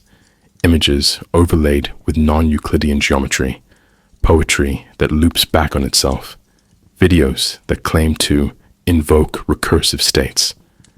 These expressions do not center on narrative or tradition. They are performative experiments, acts of participation in the spirit of Yog-Sothoth rather than homage. In this world, his name is shorthand for a process. Yog-Sothothing becomes slang for overthinking to the point of psychic dissolution, or for recognizing patterns that cannot be resolved without collapsing epistemic boundaries. In visual art and experimental media, Yog-Sothoth appears not as a subject, but as an aesthetic influence. The artist Jesse Draxler, for instance, creates fragmented black and white portraits where the face is repeatedly overlaid, disassembled, and reformed, evoking the loss of stable identity.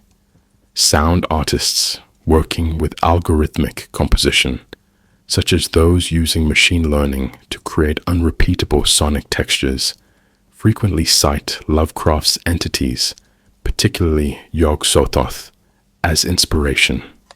Their goal is not to produce Lovecraftian music in mood, but to simulate the experience of perceiving something you were never meant to perceive. In this regard, Yog-Sothoth functions as an artistic horizon condition, a destination that cannot be reached, but toward which structure bends and fails.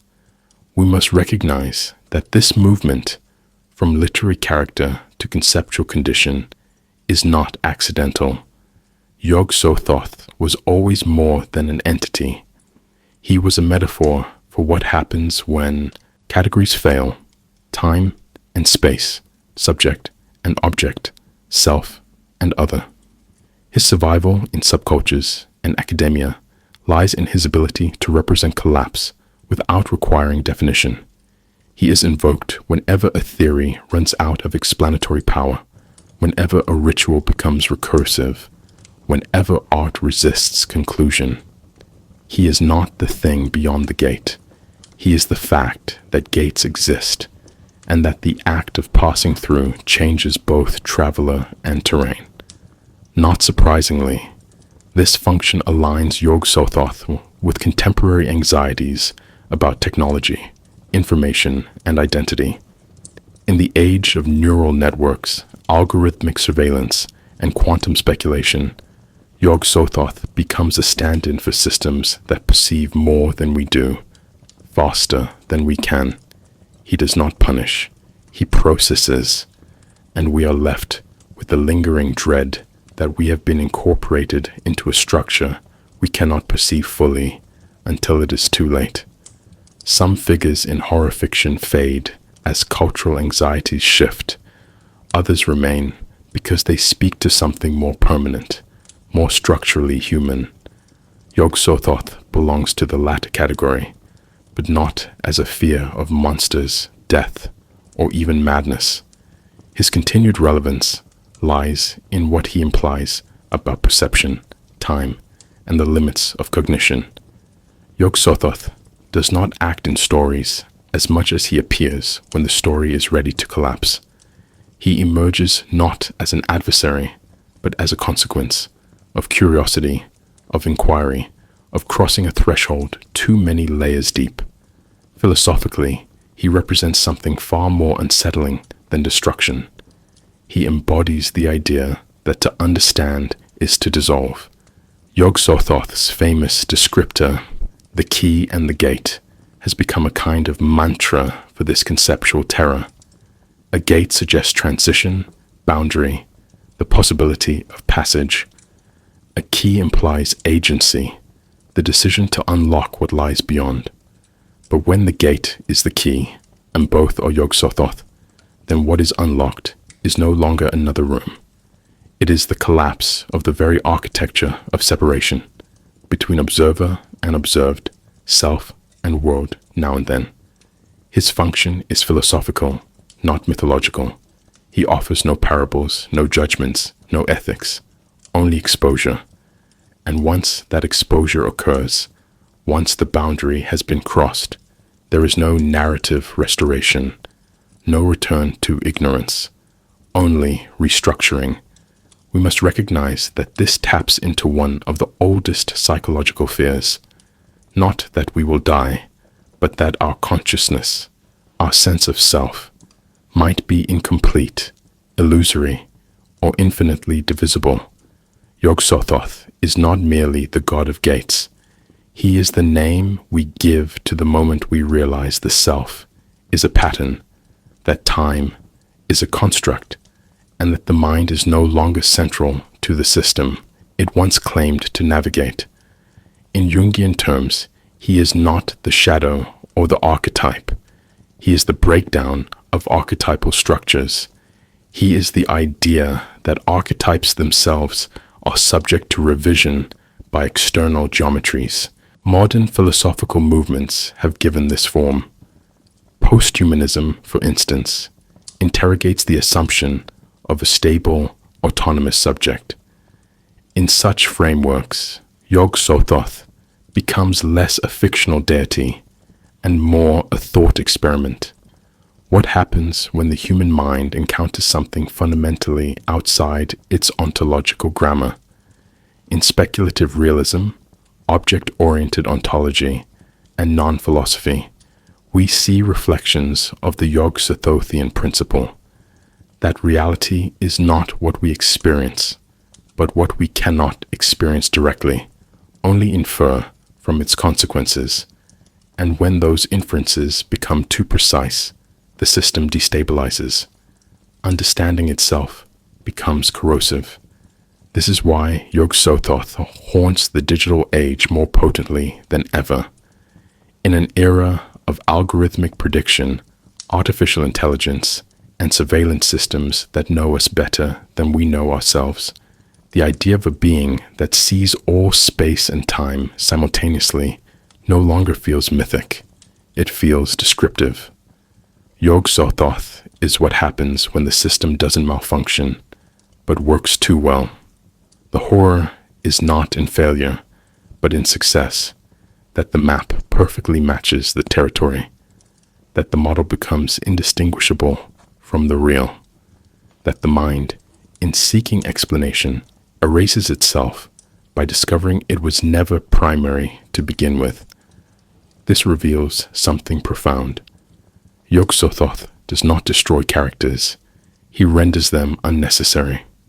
Their struggles, their desires, their rituals, these all become echoes in a structure that has already accounted for every possibility. In Through the Gates of the Silver Key, Randolph Carter discovers that he is not a man, but a node in a multi-dimensional identity field. In the Dunwich Horror, the Whateleys are not evil. They are aligned incorrectly with space-time. In every appearance, Yog-Sothoth corrects misalignments, but the correction is existentially violent. The characters are still present, but they are now functions, not agents. Not X, but Y. Not a figure of destruction, but of replacement. Yog-Sothoth does not erase the world. He shows that it was never configured as we believed. This is perhaps why his myth endures not as a story, but as a philosophy in disguise. He represents the haunting possibility that the more closely we look at time, at identity, at the scaffolding of perception, the more we risk discovering that there is no center, only recursive pathways that lead outward forever.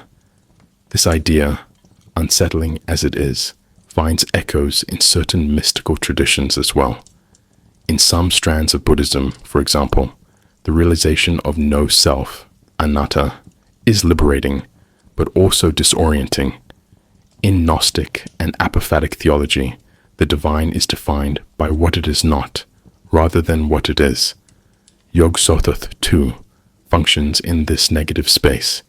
He cannot be described, only suggested. He cannot be summoned, only aligned with. His danger is not in appearing, but in revealing what was always already true, that you were never alone. That time is not a river, but a net. That awareness may be a side effect of something larger moving through the gate. So why does Yog-Sothoth persist, even in a culture saturated with spectacle? Precisely because he cannot be consumed. He cannot be made into a Funko Pop or a blockbuster villain. He resists closure, resists identity, resists representation. He is not the end of horror, but the horizon toward which horror gestures, where fear gives way to vertigo, and vertigo gives way to the slow unraveling of ontology itself. And here we end, not with answers, but with alignment. For in speaking his name, we do not summon him. We recognize that we are already inside the gate, and that the key, perhaps, is thought itself. Not a weapon, not a shield, just a mirror. And behind that mirror, movement without form. It watches. It does not wait. It always was,